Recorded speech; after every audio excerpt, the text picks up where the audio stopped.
Hello everyone, this is Neeti Lakra. Welcome back to my YouTube channel Butuku the Cutie. So first of all, I would like to thank all of you who are watching me. Keep watching me, and if you are new in this channel, please subscribe it to see more videos. So जैसा कि आप जानते हैं, मैं हमेशा विद्यालय से जुड़ी हुई बातें आप लोगों को शेयर करती हूँ। तो आज हम लोग एक नए टॉपिक जो हमारे विद्यालय में कक्षा 5 से या कहीं पर कक्षा 6 से लेकर 12वीं तक के बच्चों का प्रोग्राम चल रहा है और ये कार्यक्रम है SHWP का कार्यक्रम। इस प्रोग्राम के तहत बच्चों के विकास से संबंधित बहुत सारे मॉड्यूल्स लाए गए हैं जो भारत सरकार के और हमारे झारखंड सरकार दोनों ने मिलकर, इसके साथ ही RKSK की टीम और C3 के मेंबर, इन सारे लोगों ने मिलकर के इस प्रोग्राम को बनाया है। तो इसका मॉड्यूल 6 के बारे में आज हम जानेंगे, पोषण, स्वास्थ्य और स्वच्छता। यह एक बहुत ही महत्वपूर्ण टॉपिक है। इसका उद्देश्य सकारात्मक दृष्टिकोण और स्वस्थ पोषण और स्वच्छता संबंधी आदतों के बारे में बच्चों को ज्ञान का विकास करना है। हम जानते हैं कि इस उम्र में जबकि बच्चे हमारे पास क्लास 6 से लेकर के 12वीं तक के हैं, तो ये किशोर अवस्था के बच्चे हैं। इनमें पोषण संबंधी आवश्यकताओं से हमें उनको परिचय कराना है। स्वास्थ्य को बेहतर बनाए रखने के लिए विभिन्न खाद्य समूहों, स्थानीय रूप से उपलब्ध संसाधनों और उनके महत्व का वर्णन करते हैं। संतुलित आहार की अवधारणा से परिचय देते हैं। पोषण संबंधी भेदभाव और मिथकों की पहचान करके उनकी सच्चाई से अवगत कराते हैं। और मोस्ट ऑफ द इम्पॉर्टेंट चीज़ ये है कि एनीमिया के कारण उसके रोकथाम और प्रबंधन के बारे में बच्चों का ज्ञान हम बढ़ाते हैं। सबसे पहले बच्चों को हमें ये बताना है कि भोजन हमारे लिए अति आवश्यक चीज़ है और संतुलित आहार हमें एवरीडे के खाने में हमें लेना चाहिए। भोजन पिरामिड के बारे में हम बच्चों को जानकारी देते हैं कि सबसे ज़्यादा ऊर्जा देने वाले भोजन जो हमारे हैं वो हमें 6 से 11 बार लेने के लिए कहा जाता है, लेकिन हम उसको अपनी सुविधा अनुसार उसे 3 बार बांट करके ले सकते हैं। और उसमें है चपाती, अनाज, ब्रेड, चावल। दूसरा है सुरक्षात्मक भोजन। आप सभी जानते हैं कि सुरक्षात्मक भोजन क्या है। ये है हमारा फल और सब्जियां। इनसे हमें विटामिन और मिनरल्स प्राप्त होते हैं और सब्जी और फल हमें खाना चाहिए। ये जरूरी नहीं है कि बाजार में जो उपलब्ध हो वही फल खाया जाए या वही सब्जी। हमारे लोकल गांवों में भी बहुत सारे सब्जियां मिलती हैं जो बिना खाद से उगाई गई सब्जियां हैं। जैसे कि कई तरह के साग होते हैं जो हमारे लोकल गांवों में मिलते हैं, उनका सेवन करना चाहिए। और हमारे आसपास भी मौसमी जितने भी तरह के फल हैं उन सारे फलों का सेवन करना चाहिए। इसके बाद है शरीर निर्माण करने वाला भोजन। इसे 2 से 3 बार हमें लेना चाहिए।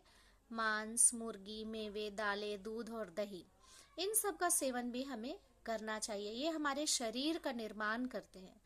इसके बाद है ऊर्जा देने वाला भोजन। इसे बहुत कम ही मात्रा में प्रयोग करना चाहिए। ऊर्जा देने वाला भोजन यानी कि वसा, तेल और चीनी, इनका प्रयोग बहुत ही कम करना चाहिए। भोजन हमारे शरीर में कई महत्वपूर्ण कार्य करता है। हम अक्सर देखते हैं गाँव में हमारे आसपास के बच्चे, या गांव के हों या शहर के हों, डिब्बा बंद खाने की ओर ज़्यादा वो उत्साहित रहते हैं और उसे खरीद करके खाते हैं। फास्ट फूड भले ही स्वादिष्ट हो, पर इन्हें नियमित रूप से भोजन की जगह लेने से सूक्ष्म पोषण तत्वों की कमी हो सकती है हमारे शरीर में।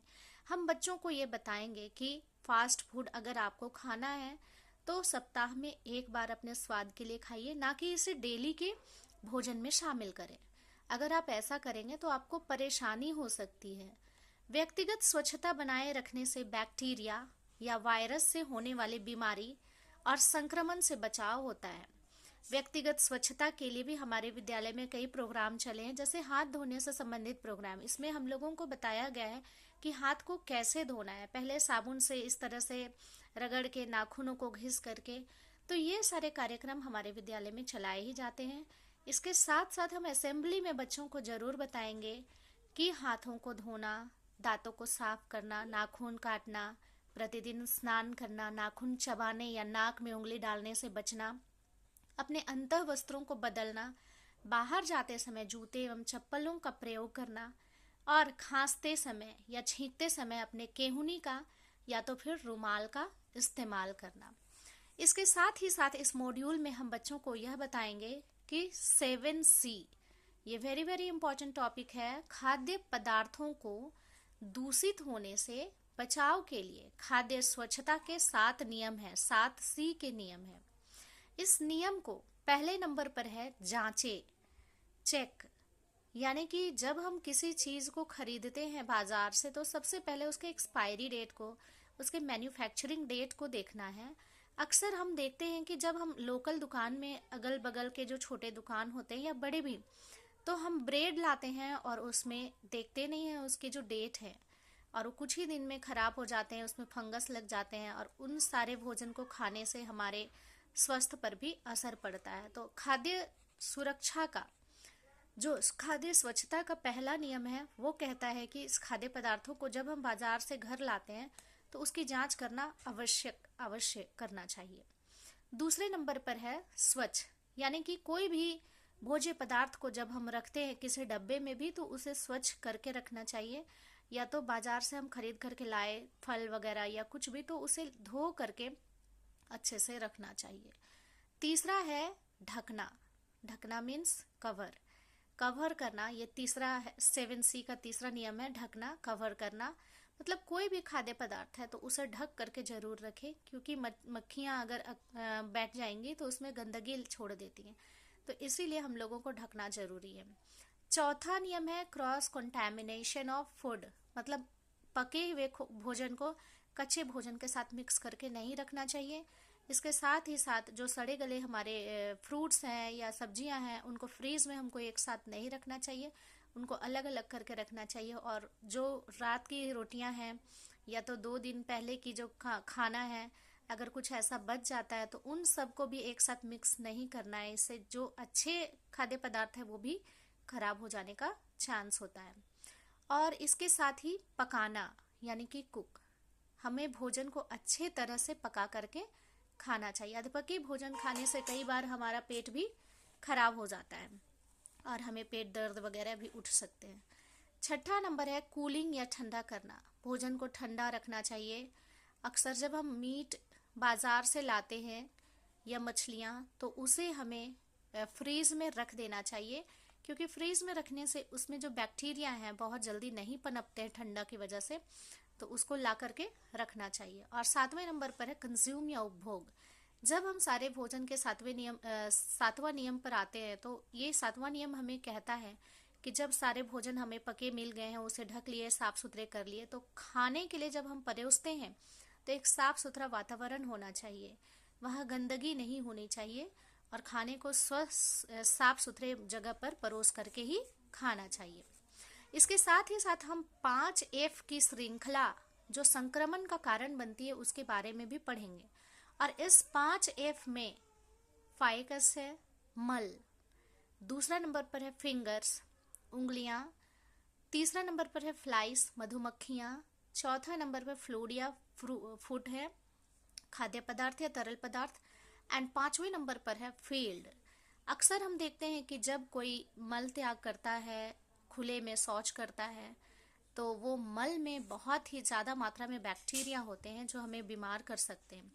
ये मल मिट्टी में चला जाता है और मिट्टी से मक्खियाँ आकर के मक्खी घर तक पहुँचाती हैं, और बच्चा अगर खाली पैर है तो वो मिट्टी लेकर के घर तक जाता है, और घर के बाद वो उसके हाथों में भी वो आ गया है फिंगर्स में, और वो हाथ अगर नहीं धोता है तो उसी हाथ से जब वो भोजन को छूता है तो उसका भोजन भी दूषित हो जाता है। और इस तरह से ये जो श्रृंखला है 5F की, अगर इस श्रृंखला को हम तोड़ देते हैं तो संक्रमण से बहुत ही ज़्यादा बचाव होता है। व्यक्तिगत स्वच्छता का पालन नहीं करने पर वातावरण से हानिकारक कीटाणुओं का शरीर में प्रवेश होता है, और 5F का जो नियम है ये हमारे संक्रमण को रोकता है, वातावरण में जो गंदगी है उस गंदगी को रोकता है। वातावरण में हानिकारक कीटाणुओं को पनपने और फैलने से रोकने के लिए स्वच्छता महत्वपूर्ण है। खुले में शौच करने से कृमि का संक्रमण हो सकता है, इसलिए इससे बचना चाहिए। अब हमारा टॉपिक है एनीमिया।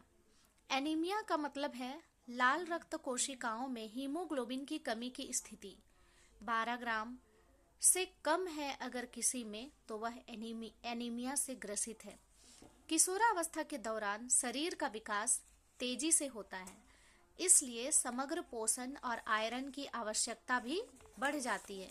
हम अक्सर देखते हैं कि यह किशोरों में और किशोरियों में भी इसकी शिकायत होती है। बच्चे थके हुए महसूस करते हैं, वो जल्दी ही थक जाते हैं, उन्हें चक्कर आता है, आंखों में कालापन आ जाता है, नीचे गड्ढा और पीलापन दिखाई देता है, और इस तरह से हम उसकी पहचान कर सकते हैं। उन्हें पढ़ाई में मन नहीं लगता, खेलने में मन नहीं लगता। बच्चों को एनीमिया से बचाने के लिए ही भारत सरकार की WIFS योजना के तहत आयरन और फॉलिक एसिड का सेवन करने के लिए स्कूलों में बच्चों को वितरण किया जाता है। अब पहला योजना है साप्ताहिक आयरन फॉलिक एसिड अनुपूरक। स्वास्थ्य और परिवार कल्याण मंत्रालय ने किशोर और किशोरियों राष्ट्रीय स्वास्थ्य सर्वेक्षण 2015 से 16 के अनुसार 56% किशोरों और 30% किशोर में एनीमिया की शिकायत होती है, और इससे निपटने के लिए 2022 से ही साप्ताहिक आयरन और फॉलिक एसिड अनुपूरक WIFS कार्यक्रम चलाया जा रहा है।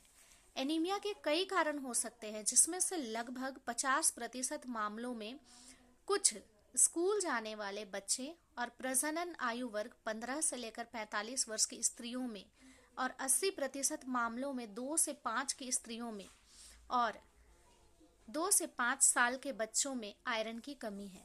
WIFS के तहत कक्षा 1 से 12वीं में पढ़ने वाले बच्चों को आयरन फॉलिक एसिड की गोलियां गुलाबी और नीली रंग की दी जाती है। यह सेवा विद्यालय के शिक्षकों के माध्यम से ही दी जाती है। मिचली और पेट दर्द की समस्या के लिए बच्चों को अक्सर कहा जाता है कि आप इसे दोपहर के खाना खाने के बाद ही इस दवा को खाएंगे। इसके साथ ही साथ हमारे विद्यालय में एक राष्ट्रीय डिवार्मिंग दिवस भी मनाया जाता है, जो है NDD का कार्यक्रम। यह कार्यक्रम भी स्वास्थ्य और परिवार कल्याण मंत्रालय द्वारा ही कार्यान्वित किया गया है, ताकि कृमि संक्रमण के जोखिम को कम किया जा सके, जिससे एनीमिया, कुपोषण होता है और मानसिक और शारीरिक विकास में बाधा उत्पन्न होती है। भारत में आंतों के कीड़ों का सबसे ज्यादा प्रकोप है, जो मनुष्यों में दूषित मिट्टी के माध्यम से ही प्रवेश करते हैं। बच्चों में परजीवी कीड़े पोषक तत्व की कमी हो जाती है और स्वास्थ्य पर बुरा प्रभाव पड़ता है। राष्ट्रीय डिवार्मिंग दिवस NDD का कार्यक्रम की शुरुआत 10 फरवरी 2018 से हुई थी। इसका आयोजन प्रत्येक वर्ष 2 बार 10 फरवरी और 10 अगस्त को किया जाता है। इन दिवसों पर 1 से 19 वर्ष के बच्चों को बड़े पैमाने पर डिवार्मिंग एल्बेंडाजोल की गोली दी जाती है। राष्ट्रीय डिवार्मिंग दिवस का आयोजन स्कूलों और आंगनबाड़ी केंद्र के माध्यम से किया जाता है। इसके साथ ही साथ हमारी और एक योजना भारत सरकार के द्वारा चलाई जा रही है, यह है स्वच्छ भारत अभियान। स्वच्छ भारत अभियान या इसे स्वस्थ क्लीन इंडिया मिशन या स्वच्छ भारत कैंपेन भी कहा जाता है। यह सभी पिछड़े वैधानिक शहरों को स्वच्छ बनाने के लिए एक राष्ट्रीय अभियान है। इस अभियान में शामिल है गरीबी रेखा से नीचे के परिवारों के लिए शौचालय का निर्माण या शुष्क शौचालयों का कम लागत वाले सैनिटरी शौचालय में परिवर्तित करना, ग्रामीण क्षेत्रों में स्वच्छता कार्यक्रम को बढ़ावा देना, पानी के लिए हैंडपंप का उपयोग, सुरक्षित स्नान का निर्माण, ठोस और तरल कचरों का निपटान, सड़कों और गलियों की सफाई।